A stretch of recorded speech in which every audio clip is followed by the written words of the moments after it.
እንግዲህ ብርቱካን እናትሽ እንደነገሩን ዘፈኑን ከእናታችሁ ማንና ከአባታችሁ የተረከባችሁት አንቺና ንጋቱ ናችሁ እና ንጋቱ ያጀበሽ እንዴት ነበር የምትጫወቱት? በድምጽ ዘፈን ነበር ሞክር ነበር። እዛ ባላገባው በቃ ለራሴ ከባለቤቴ ጋር በአኮርዲዮን ብዙ ጊዜ ጫወት ነበር። እዛ በቃ የሽመቤትና ንጋቱ አብረው ይሰሩ ነበር። ንጋቱ እንግዲህ እናትህም እህቶችህም እንደነገሩን ከሆነ እህቶች በሙሉ ድምጻይ እንዲሆኑ ያበቃቸው ከፍተኛ ጥረትና ገዛ ያደረክላቸው አንተ እንደሆንክ ሁሉም ነግረውናል እና እንዴት ነበር የምትረዳቸው? እንዴት ነበር የምታነሳሳቸው? አዎ አብዛኛውን እኔ ድሮ ከብርቱካን ጋር በመጫወት ሰዓት አንደኛ እሷም ለትዳር ቸኮለች እና ቆንጆ ድምጽ አላት ብርቱካን በጣም የምናደንቃት ልጅ ነች እና ግን አብዛኛውን ስራ የጀመርኩትና የቀጠልኩበት ከሽመቤት ጋር ሆኜ ነው። ከሽመቤት ጋር በመጫወት ሰዓት ካራማራ ነበር የምንጫወተው። ካራማራ ስንጫወት ብዙ ግፊት ሰው ካሴት እንድናወጣ ብዙ ግፊት ያደርገን ነበር። አውጡ ለምን ካሴት አታሳትሙ ይለን ነበር። እኔም በዚህ የተነሳ እንደገና ፌመስነትን በጣም ከሌሎች ዘፋኞች ታዋቂነትን ስለምናይ ደስ ስለሚለኝ ካሴት ለማውጣት ከእቴ ጋር ሆኜ ብዙ ጥረት አደረግን። ከዛ በኋላ የሽመቤት ካሴት እንድታወጣ ግፊያ በጣም ገፋፋዋተኝ፣ ምክር ሰጠዋተኝ።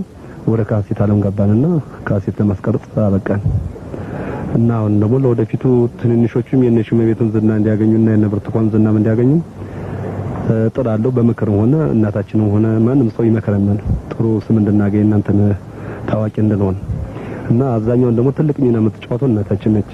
እናትህ እንዴት ነው በሙያው ላይ እገዛ ያደርጋሉ? አንዳንድ ጊዜ ስራው እንዲሰሩት እንዲዘፈን እንዲተጫወት እያሉ አንዳንድ የሙያ ድጋፍ ያደርጉልሃል? አዎ አብዛኛውን እሷ በጣም የሙያ ድጋፍ ታደርጋለች።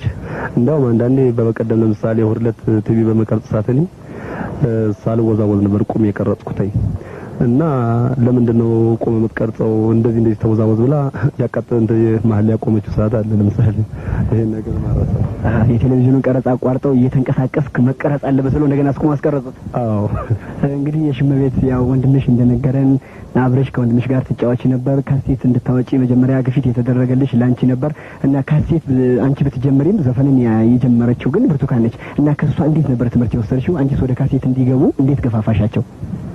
እኔ በመጫወት ሰዓት እቴ በመጫወት ሰዓት ከሷ ትምህርት ወሰድኩ። እሷ በመዘፈን ዘፈን አልችልም ነበር። ከዛ እሷ ዘፈን ምናምን በጣም የዘፈን ስሜት አለኝ እና እሷ በመዘፈን ሰዓት ሁሉ ጊዜ ከታተላታለሁ። ዘፈን ምናምን አዳምጣታለሁ። መጨረሻ ላይ እሷ ባልበም አገባች።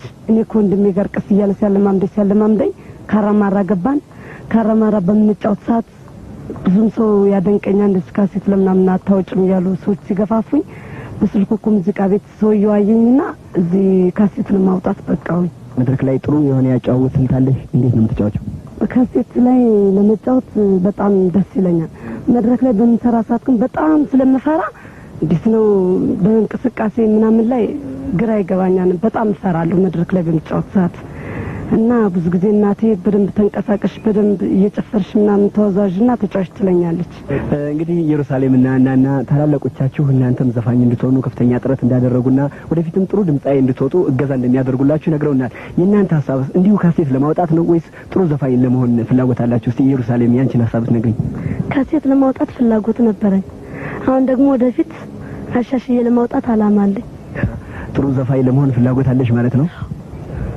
እሺ እናናስ እንዴት ነው? እንግዲህ አንቺ የመጨረሻዋ ልጃቸው አንቺ ነሽ እንግዲህ እና ጥሩ ዘፋኝም ነሽ እየተባለ ነው የሚነገረው። አሁን በጋራ በማውጣታችሁ ምን ይሰማሻል? ወደፊት ደግሞ አላማሽ ምንድነው? እኔ ከእህቶቼ ጋር በጋራ በማውጣቴ በጣም ደስ ይለኛል። አሁን ደግሞ ለብቻ ያሻሽዬ ለማሳተም በጣም እፈልጋለሁ። እንግዲህ ወይዘሮ እርጎዬ ልጆቹን ሁሉ እንዳነጋገርናቸው ሁሉ ከፍተኛ እገዛ የሚያደርጉላቸው እርሶ እንደሆኑ የሚያስተምራቸው እርሶ እንደሆኑ በእርሶ ጥረት እዚህ ደረጃ እንደደረሱ ሁሉም ነግረውናል። እና ልጆቹ ስራ ይወዳሉ፣ ስራ ይሰራሉ፣ ጥሩ ድምጻይ ለመሆን ጥረት ሲያደርጉ ያያቸዋል። እንዴት ነው የሚከታተሏቸው? በጣም ስራ ይወዳሉ፣ ስራቸውን ያከብራሉ፣ የነገርካቸውን ይሰማሉ፣ ከኔ ህግ አይወጡም። የስራ አንጣር መውደዱ ምልክት አሁን ትናንት ምሽቱ 5 ሰዓት የመኪና አደጋ ግጭት አገኘው እንጂ ጥሩ ልጆች ናቸው። ስራቸው በጣም ቆንጆች ናቸው። አምሽቶ ሲመጣ እንግዲህ ንጋቱ የመኪና አደጋ ደረሰበት ነው የሚሉ ስራው አንጣር በላይ ስራ ይወዳል፣ ስራ አክባሮች ናቸው። ሁሉን የነገርኳቸው ይሰማሉ። ጥሩዎች ልጆች ናቸው። ከቤት የማይወጡ ከህግ የማይወጡ ጥሩ ልጆች ናቸው።